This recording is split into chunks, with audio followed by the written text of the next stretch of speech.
Les femmes n'ont pas leur place dans les discussions d'affaires, surtout celles qui sont au chômage comme vous.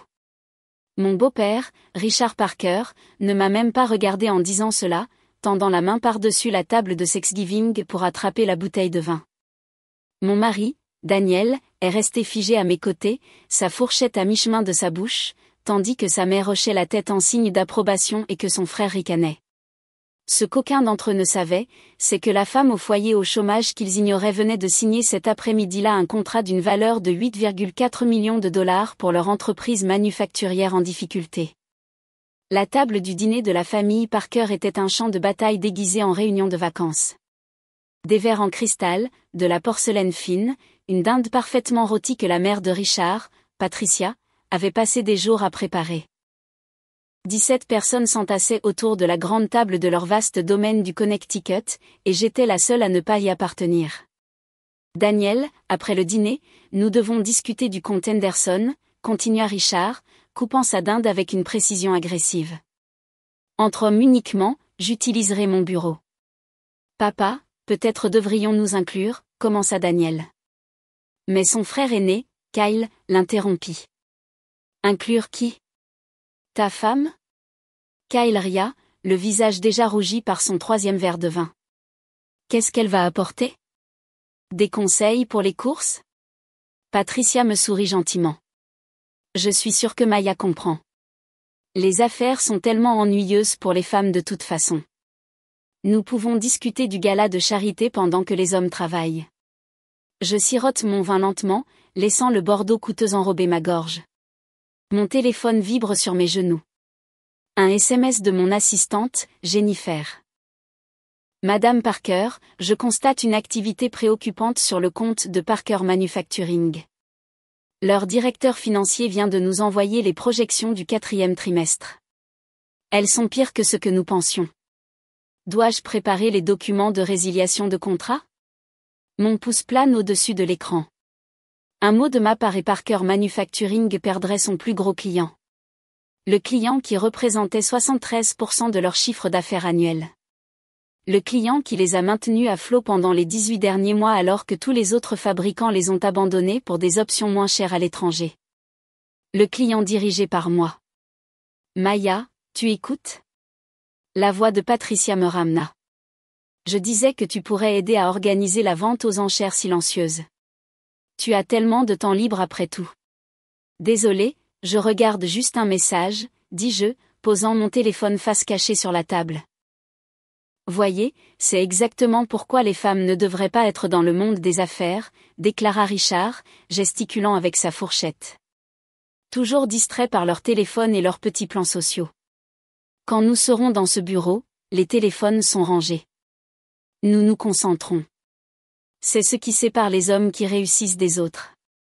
Kyle leva son verre aux hommes qui réussissent et aux femmes qui les soutiennent en restant à leur place.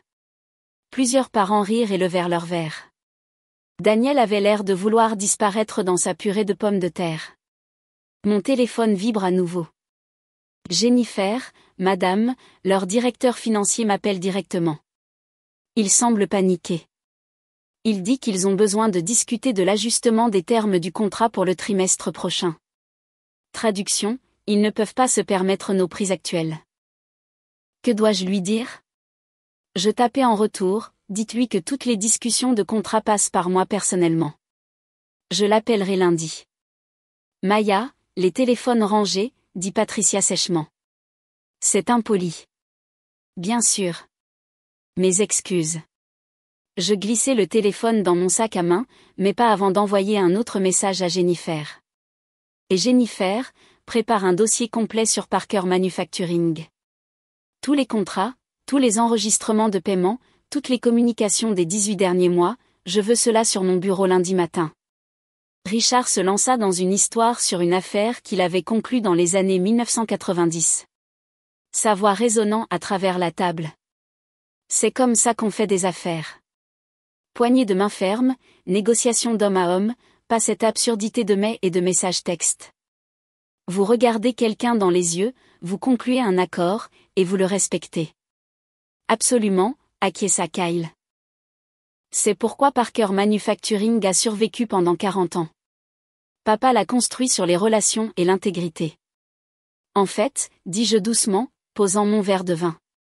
Parker Manufacturing a survécu ces 18 derniers mois grâce à Parker Logistic Solutions. La table devint silencieuse. La fourchette de Richard s'arrêta en l'air. Qu'avez-vous dit ? demanda-t-il. Parker Logistic Solutions, la société de gestion de la chaîne d'approvisionnement qui gère tous vos entrepôts, votre distribution et votre coordination de fret. La société qui a négocié des tarifs avec vos fournisseurs quand vous ne pouviez plus les payer.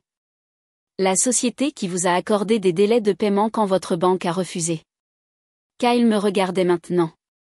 Qu'est-ce que cela a à voir avec quoi que ce soit ? Tout, dis-je calmement.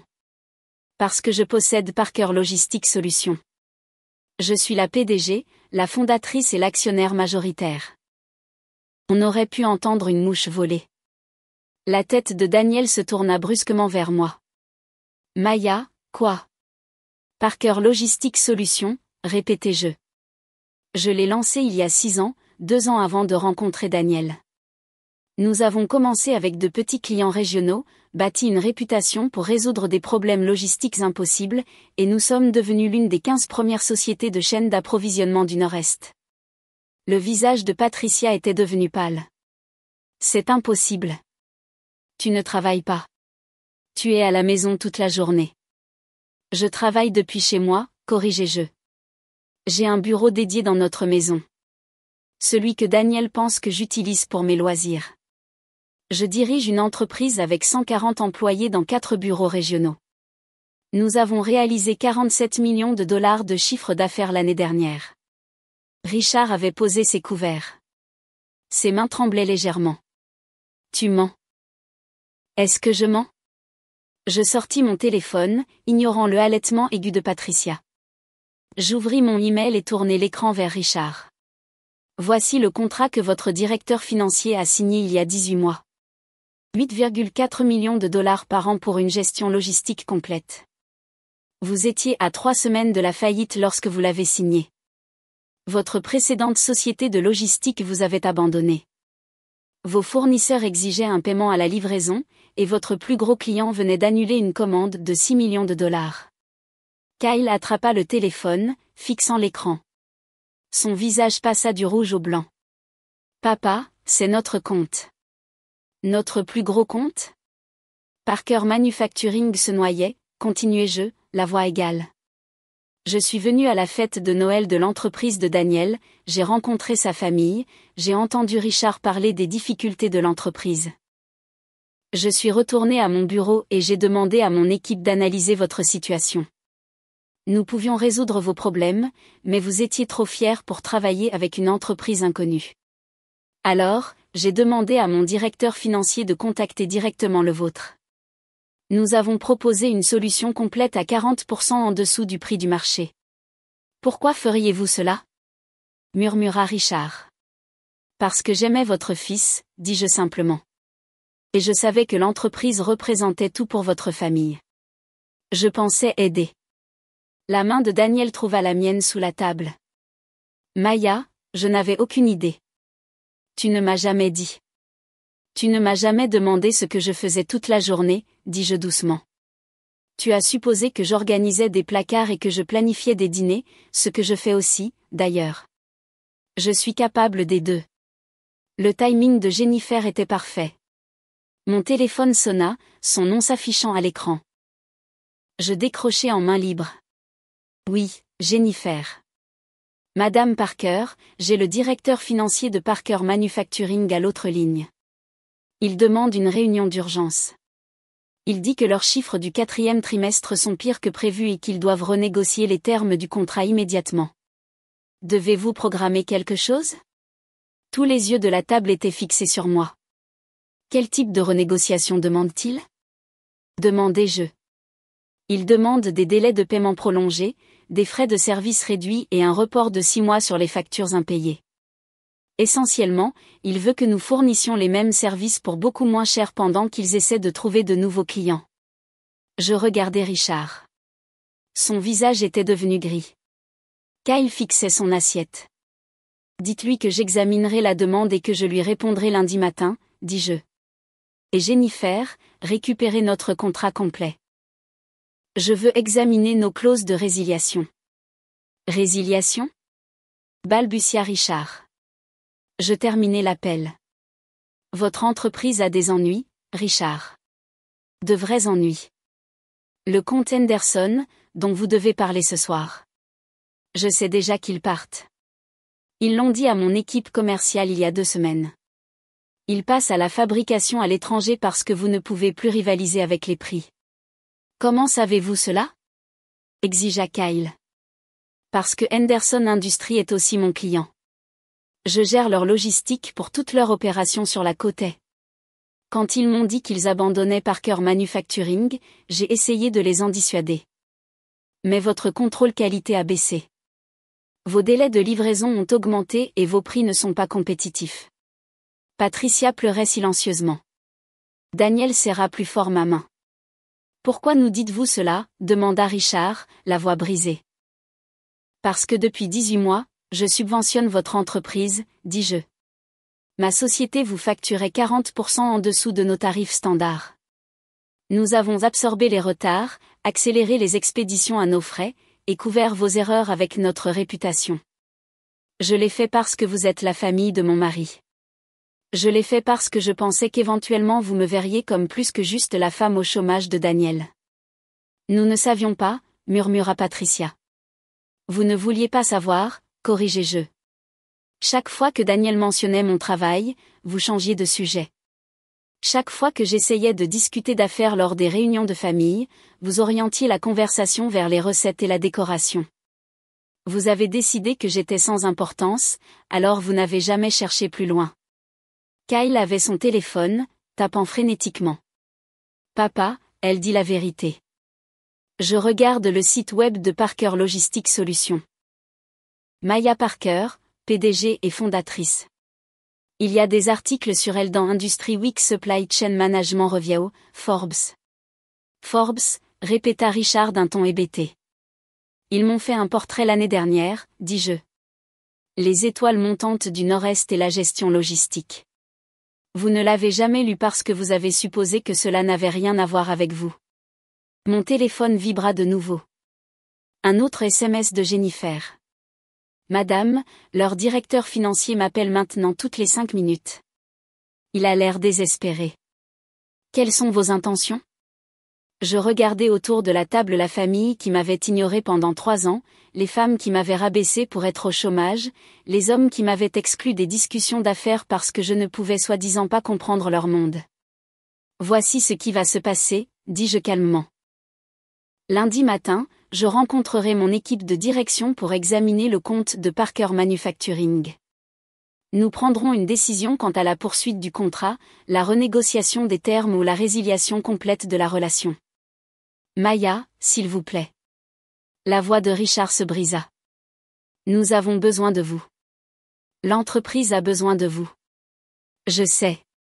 J'ai dit que c'est ça le problème. Vous avez eu besoin de moi pendant 18 mois, mais vous ne le saviez pas. Et maintenant que vous le savez, je dois décider si je veux continuer à être traité comme si j'étais invisible tout en maintenant votre entreprise à flot. Daniel prit la parole pour la première fois depuis la révélation. Maya, je suis tellement désolé. J'aurais dû demander. J'aurais dû savoir. Oui, j'ai acquiescé. Tu aurais dû. Mais tu ne l'as pas fait parce que, comme tout le monde à cette table, tu as supposé qu'une femme qui travaille à la maison ne travaille pas vraiment. Qu'une épouse qui prépare le dîner et organise le foyer puisse diriger une entreprise de plusieurs millions de dollars. Patricia tendit la main par-dessus la table. Nous nous sommes trompés. Terriblement trompés. S'il vous plaît, ne punissez pas l'entreprise à cause de notre ignorance. Je ne punis personne, dis-je. Je prends une décision commerciale. Parker Manufacturing est un client en difficulté qui nécessite plus de ressources qu'il ne paie actuellement. La seule raison pour laquelle j'ai toléré cela est la loyauté familiale.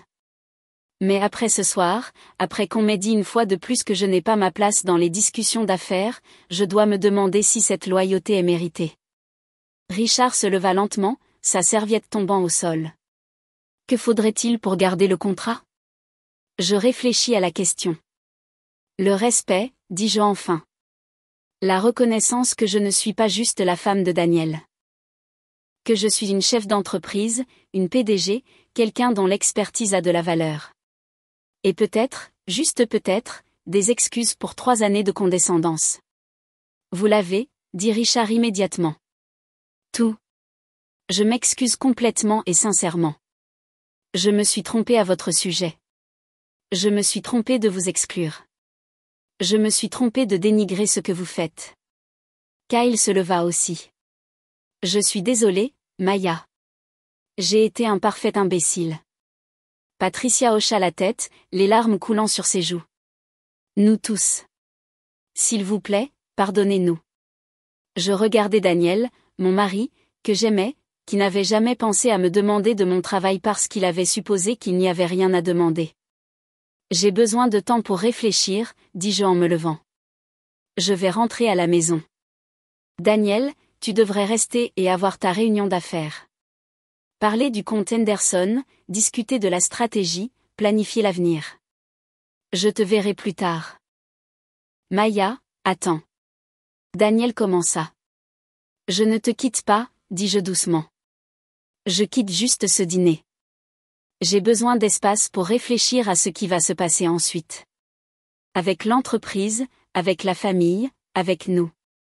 J'ai attrapé mon sac à main et j'ai quitté la salle à manger de la famille Parker, laissant derrière moi une table de parents médusés et une assiette de dinde à moitié mangée. Mon téléphone sonna avant que je n'atteigne ma voiture. Jennifer, madame, le directeur financier de Parker Manufacturing insiste pour une réponse immédiate. Que dois-je lui dire ?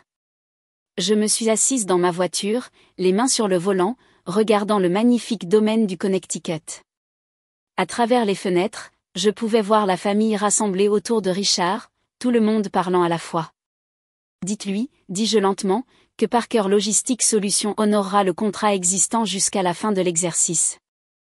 Après cela, nous discuterons de nouveaux termes au prix du marché. Si Parker Manufacturing souhaite poursuivre notre relation, ils paieront la valeur réelle de nos services. Et dites-lui que toutes les négociations futures seront menées directement avec moi, pas par des intermédiaires qui ne savent pas que je possède l'entreprise. Compris. Et madame, pour ce que ça vaut, vous avez géré ça comme une chef. J'ai souri. Je suis une chef, Jennifer. Il est temps que tout le monde comprenne cela. J'ai conduit jusqu'à la maison que je partageais avec Daniel, jusqu'au bureau qu'il pensait que j'utilisais pour mes loisirs, jusqu'à la vie que j'avais construite, pendant que tout le monde était trop occupé à me sous-estimer pour s'en rendre compte. Lundi matin apporterait des conversations difficiles, des négociations de contrats, des discussions familiales, des décisions sur l'avenir.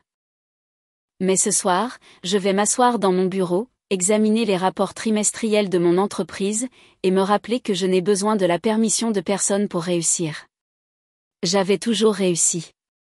Ils n'avaient juste pas prêté attention.